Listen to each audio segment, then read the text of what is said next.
யோசேப்பை போல் நான் ஒழுங்கில்லையே, நோவாவை போல் நீதிமானும் இல்லையே, ஆபிரகாமை போல் விசுவாசி இல்லையே, தானியேலை போல் உம்மை வேண்டவில்லையே, நான் தானாக வந்திருக்கிறேன்.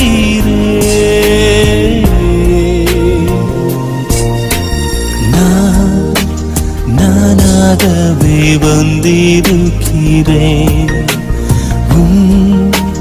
பிரசன்னத்தில் வந்து நிற்கிறேன். நீ இன்று என்னை ஏற்றுக்கொள்வீராவும் ராஜ்யத்தில் சேர்த்துக் கொள்வீரா.